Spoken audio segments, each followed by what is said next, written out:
Hey gamers, this is Liz Davidson from Beyond Solitaire, and today I just want to do a comparison between the two existing editions of Coffee Roaster. So this one on the left is one that I imported from Japan several years ago, and it has the old art. This one on the right is the reprint from Stronghold Games that came out in 2019. So I thought it might be kind of fun to do a side-by-side of all of the contents and the setup so that you can see the ways in which the games are very similar, but they have a couple of minor differences. The first thing you're going to notice, of course, is the art. So depending on your aesthetic preferences, you might like this kind of quirky art from the original edition, which I actually really do like. Or you can have this more kind of luxurious, premium-looking Stronghold version of the game. So let's go ahead and open up the boxes and see side by side what we're working with.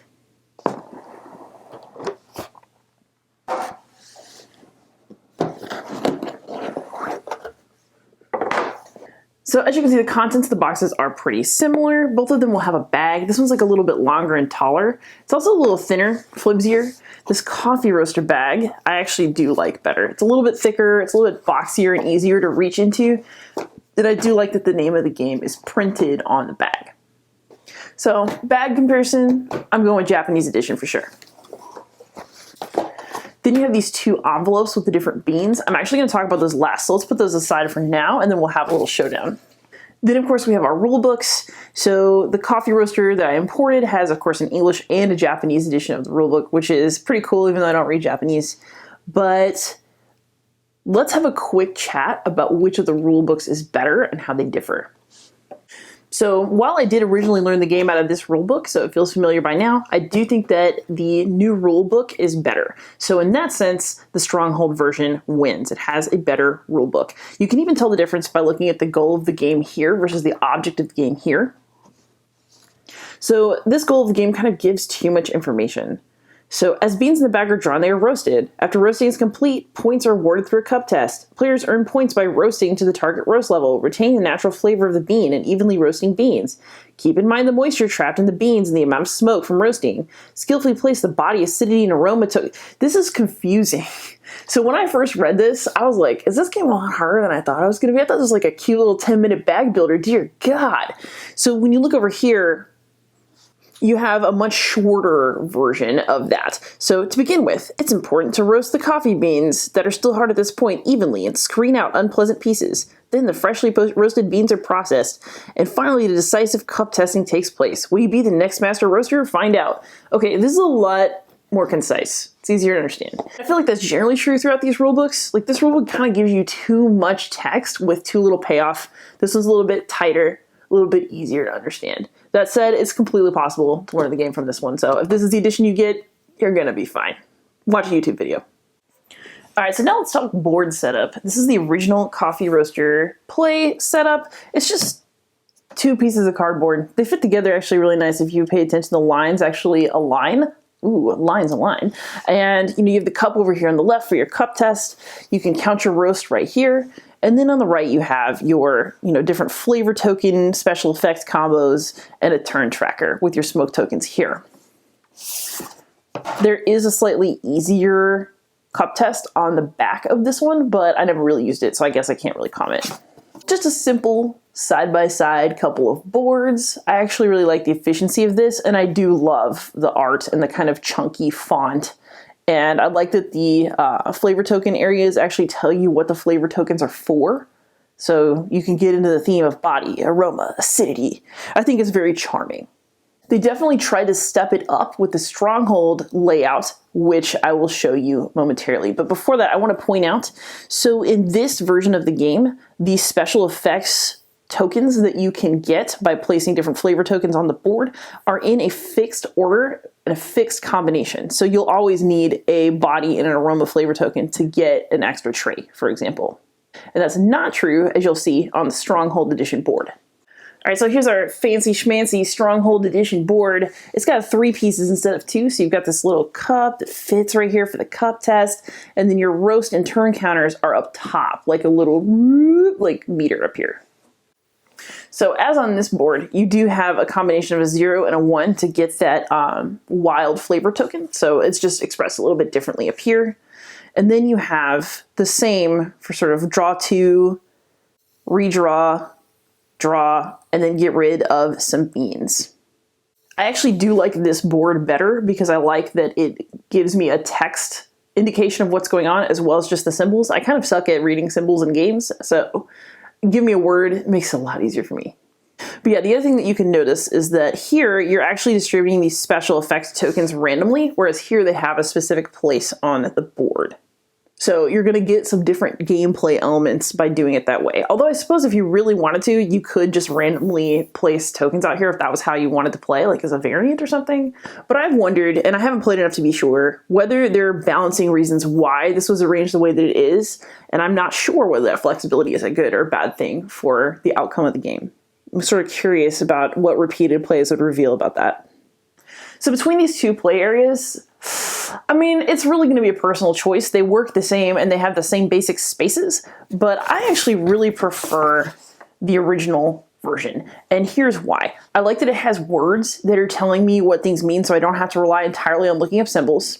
And I like, actually, that it's only two pieces. It's not these like three different pieces that, you know, kind of come together. And also, I hate having to reach up and adjust my roast. I can just do it on the bottom here, and it's right by where I'm sitting, and it makes a lot more sense for me as a player to just do it that way. Because like you don't really do the cup test until the end. It's perfect here, and you can just do your roast counter on this side while you're working on this part of the board.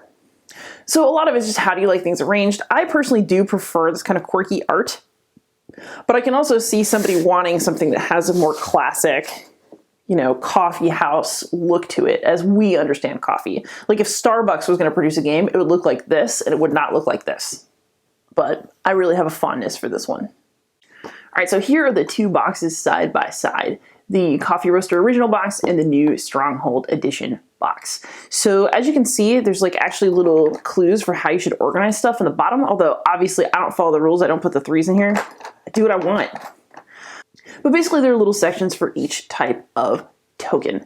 There's a little bit more sharing in this boxier version because there's not enough boxes for everything. So all the flavor tokens and the moisture tokens go together in one section, for example, and you're also doing some combining over here. Whereas in the Stronghold version, there's like a little cubby for everything. So every single bean type has its place, except you do kind of dump all the flavor tokens down here in one spot in the bottom. I actually really don't mind either way. Although I suppose because there's more spaces for everything and things are a little bit more separated out, that the Stronghold version of the box is maybe a little bit better, but for me it's not really a big deal. If you are like one of those people who doesn't like their food to touch, then this one is probably the box for you. Here we have little campaign tracking sheets. This one is from the original Coffee Roaster. It's just like a little double-sided sheet with a score tracker down here. And then you have a little score pad for the Stronghold version. I mean, I guess maybe the score pad's better, but I don't really care. I don't use them. I usually prefer to take my notes about games on a separate sheet of paper. I have a hard time with legacy games. I don't like destroying my game stuff. I like things I can laminate. So these are both nice thoughts, but they're not really things that I would use in a game. So as far as I'm concerned, it's a toss-up. I mean, this is cool because you can see a whole bunch of campaigns at once. This is cool because it's smaller, although, I mean, it depends on if you care about thickness versus like surface area. It's a toss-up. I don't really care, but I'm showing it. And now the moment I've been kind of waiting for, because this is the most detail-oriented aspect of this comparison, is you have the two different envelopes of bean sheets. So this is literally called beans sheets, which I find very charming. This just says Coffee Roaster. What's mysteriously in this classy envelope? So let's have a look at what's inside. So they both kind of open the same way. They both have a little guide, like a little visual guide to the game in here. So you can tell that in the original edition, the cards are definitely a little bit bigger. In terms of like thickness, this is actually thicker cardstock. This feels good. They both feel smooth, but this one's actually a little bit more deluxe in my opinion in terms of the cardstock.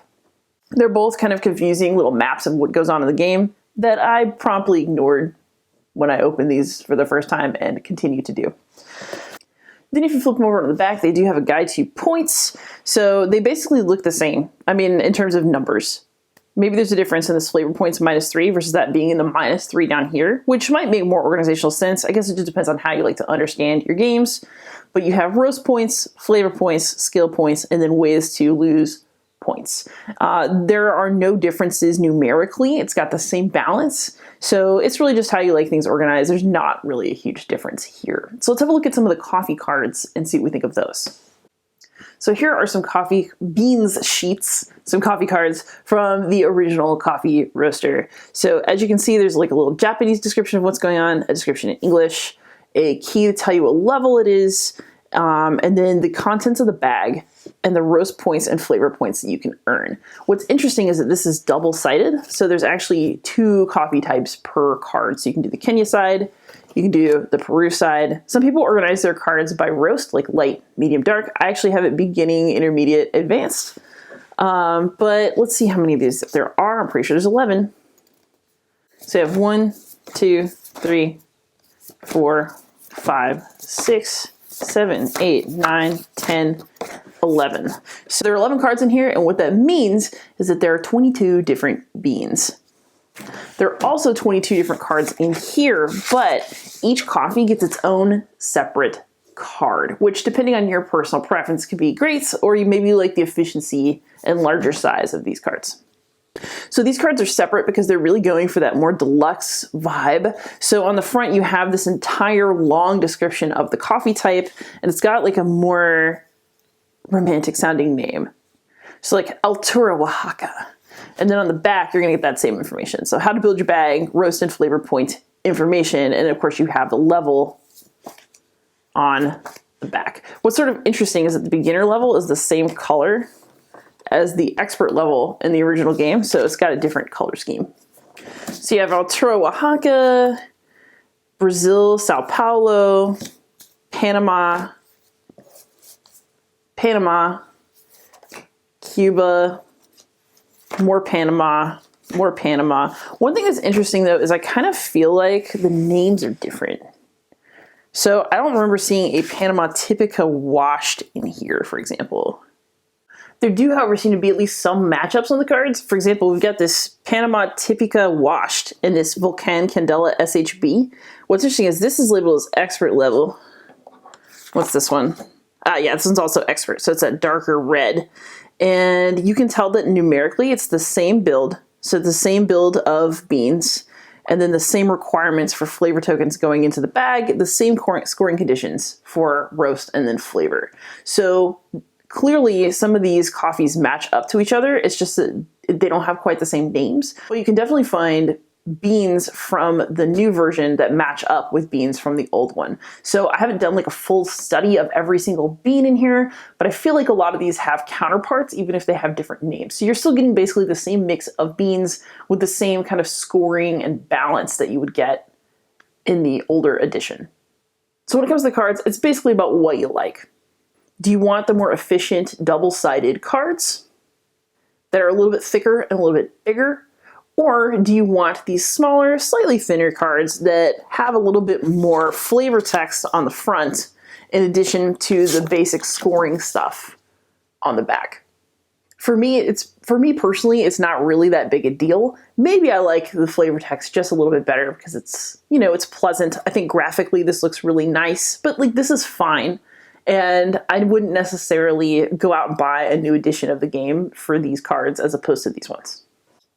So before I do my final evaluation of which one of these I'm keeping, I am going to tell you about one more rules difference between the two games, and that is that in the original version of Coffee Roaster, you can do what's called flavor token stacking, where if you would like to thin out your bag a little bit and remove a flavor token that you have no intention of using, you can actually play one flavor token for its effect, but then stack another unwanted flavor token underneath it, and it's a neat way of getting rid of tokens. That does not seem to exist any longer in this version of Coffee Roaster. Although I suppose if you know the old rules, you can just do what you want.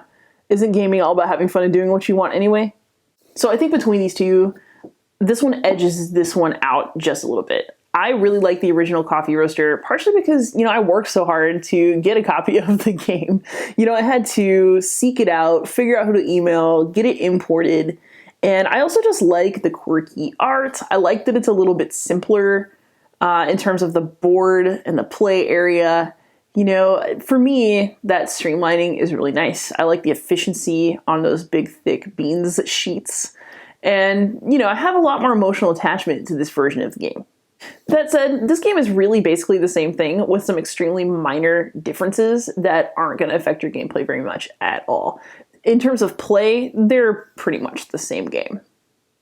So if you are in the United States and you are enjoying the fact that this has been reprinted and you want a copy, then this is the one to get. I will say that I think both of these games, including this reprint in the United States, are a little bit overpriced for what they are. This is like a little quickie game, but the MSRP on this is like 45 bucks. Don't pay $45 for this. Go wait for a sale and get it cheaper because it's a fun game, but it's not like $45 fun. This one I don't regret paying that higher price for because it was like a grail game at the time, and it was so cool to be like a solo reviewer who has a copy of Coffee Roaster, and like I totally confess to giving into the FOMO on that, but no regrets. So these are my 2 copies of Coffee Roaster. I'm probably going to keep this one in the collection and then let this one go on to a new home so that other people can enjoy roasting the perfect cup of coffee, maybe while drinking coffee at their board game table for a quick game. I hope you enjoyed this comparison, and happy gaming.